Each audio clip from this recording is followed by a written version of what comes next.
Rajasthan and Madhya Pradesh, another step towards nation building. The participants are Anand Mishra, political analyst, and Lalima Aneja Dang, anchor. Prime Minister Modi visited Rajasthan and Madhya Pradesh today to inaugurate a whole bouquet of projects. Some were inaugurated as they had completed, while the foundation stone laying ceremony was done for some other projects. All were related to development, which means development of roads, infrastructure, health, higher education and clean drinking water, all these spheres and much more. Indeed, India is on a roll catching up with the developed nations for a world-class infrastructure. And what do these projects envisage for our country? Well, we have with us political analyst Anand Mishra. Mr. Mishra, welcome to Akashvani. Thank you.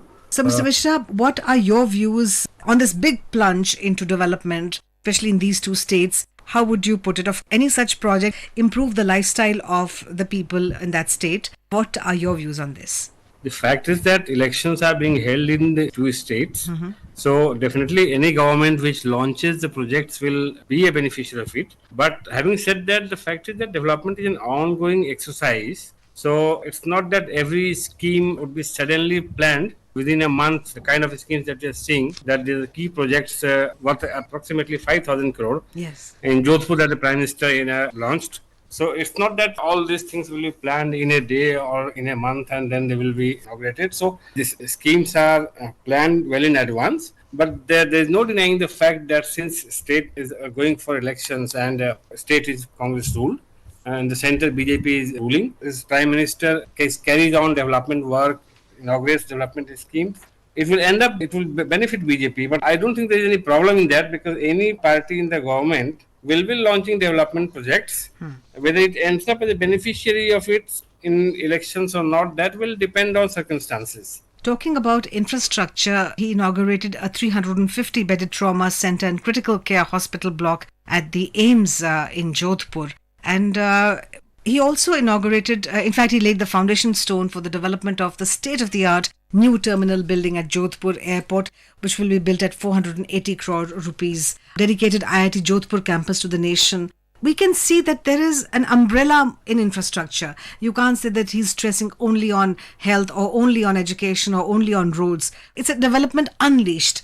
Do you think that it will affect the lives of the people and how will they view? So how do you view this, sir? That is so true. Any development project is the crying need of the population in India. It's a developing country and a lot has to be done, especially in health and other infrastructure. Especially in the Hindi belt, we see there is a dearth of good hospitals. That's the reason we see a lot of patients from neighboring states neighboring to Delhi flocking AIIMS in Delhi. We see scores of people lying on the streets and everywhere. So if there is an AIIMS opening in any state, particularly in any Hindi belt state, it will also ease the burden on Delhi AIIMS, besides providing health facility to the population at the doorstep. So it's a welcome move. If healthcare reaches every state, every city, like we have seen in some of the southern states like Karnataka. That's not the scenario in Hindi belt states, be it Rajasthan, be it Madhya Pradesh, be it Bihar, be it UP.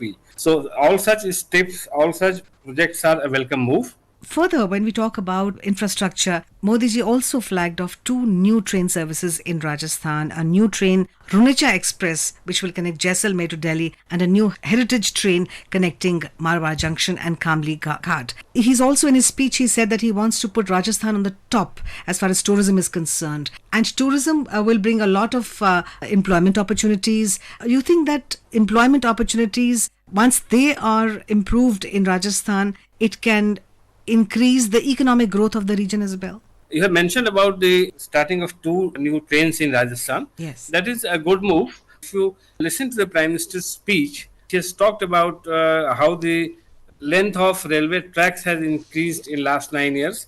That is something on which the government has to focus, because we have seen in last 2-3 decades, railway infrastructure was not augmented properly.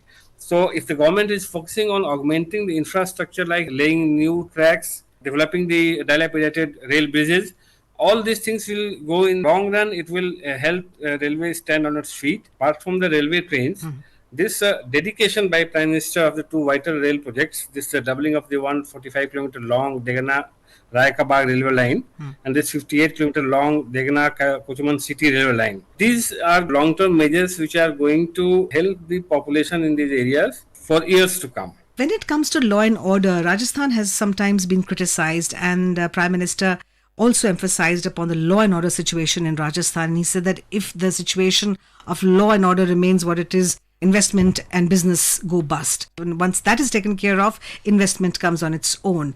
He also talked about women's security in Rajasthan. What do you say? Definitely a connect between good law and order and good investment, because we have seen in different states in UP, Bihar, Rajasthan, whenever there is a decline in law and order maintenance, investments will stop coming, businesses stop functioning there, they move out. And we have seen parties and leaders who have promised good law and order and implemented it, they have been able to make a turnaround. One particular government continued to function there for a long time, more than a decade, in alliance with different parties, only because it has been able to substantially improve the law and order scenario there.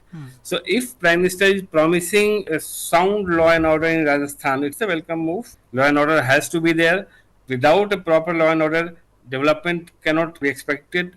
No industry will be functioning for long term. We have seen a lot of industrial houses moving from West Bengal to Maharashtra long back because of these problems.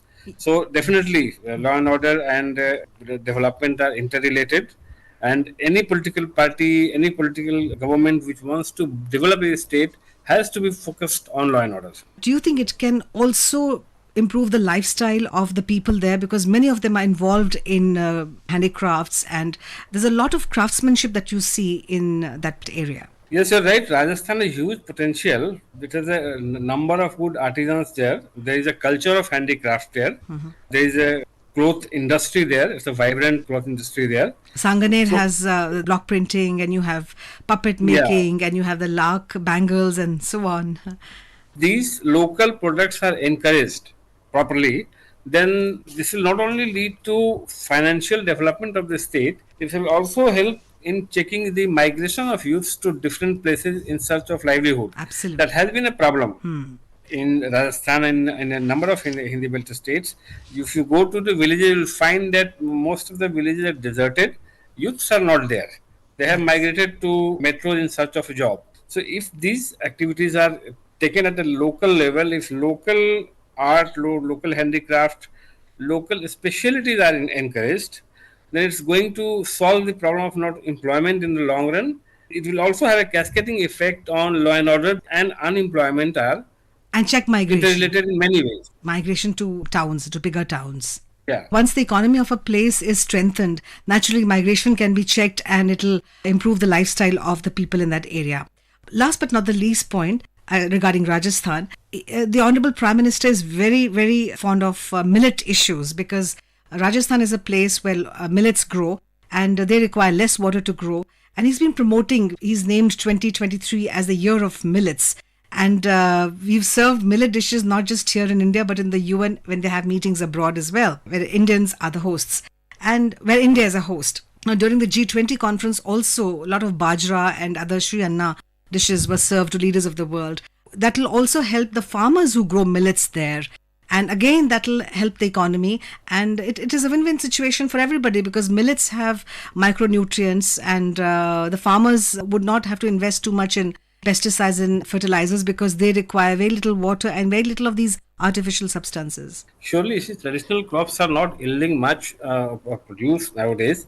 You know, this millet is not only poor man's diet, it's kind of become class. It has its own popularity for its nutrition value, and also its ability to not to add to the fat. It's a kind of in vogue. It's a food now which is now the urban preference. You find it in cities. People preferring millet and bajra in many ways. There are a number of dishes that can be prepared from it. This can be grown with less water, and Rajasthan being a desert state, not having many water resources everywhere, there is a possibility of a great agricultural development if the focus on millet production is there for a long term. This Prime Minister is rightly focusing on this particular crop, which is going to help farmers in a long way. You're right, this millet production has the potential to change the agricultural economy of the state. Exactly, and I think millets. When you encourage farmers to grow millets, you actually it's a win-win for both, for the farmers and the consumers. Let's move on to Madhya Pradesh now, Mr. Mishra. We are now celebrating the 500th birth centenary of Rani Durgavati, and now the Honorable Prime Minister performed Bhumi Pujan of the Virangana Rani Durgavati Smarak or Udyan. Do you think that history has not been kind to us, and now by talking about and by inaugurating such a beautiful Udyan will be and having a 52 feet high bronze statue of Rani Durgavati, we are now thanking our all those heroes whom history has not been kind to? A number of people in the past have made their contribution to the nation, and some of them have not been recognized properly. Exactly. So, and it's an ongoing process as well, because the number of people is big, and some persons have been left out. So it's a welcome move. There are cultural icons are being recognized; they are being given their due place. Madhya Pradesh is also primarily a rural state. So the Prime Minister is not only inaugurating this Udyan, so the government is also making a number of announcements regarding water supply, this Jal Jeevan Mission project in the Siuni district. Especially, I had been to Bundelkhand region of Madhya Pradesh in past number of times, and from my own eyes, I have seen the kind of water crisis that was there 20-25 years back. So these projects are definitely going to work in the long run to ameliorate the problems of the people there. Yes, indeed. The Jal Jeevan Mission will help 4 districts of the state. That comes to about 1,575 villages in Madhya Pradesh. Similarly, apart from water, the gas pipeline projects will provide clean and affordable natural gas to industries and homes, and also reduce pollution in the environment. What would you say on that? Yeah, so inauguration of these projects is a welcome move. In fact, these are the issues on which the vote of people should be decided instead of caste or religion being the major dictators. So if the focus shifts to basic amenities, if the focus shifts to the need of the people and development of the region, it's a welcome move for democracy. If people are voting in the name of water supply, people are voting in the name of development, road infrastructure, that's a very welcome move. Yes, indeed. The Prime Minister also dedicated rail projects worth more than 1,850 crore to the nation, and they will improve rail infrastructure in Madhya Pradesh, and that will benefit trade and tourism in the state. Well, on that note, Mr. Mishra, thank you so much for talking to us, and thank you for your views and reviews on Prime Minister's visit to Rajasthan and Madhya Pradesh. Thank you very much. Thank you. You were listening to a discussion on the launch of various developmental projects in Rajasthan and Madhya Pradesh, another step towards nation building.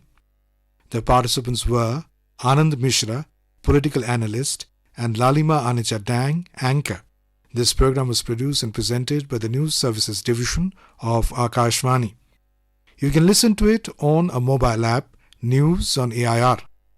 This program is also available on our YouTube channel, News on AIR Official. You may share your feedback about this program through email at airnsdtalks@gmail.com or WhatsApp on 9289094044.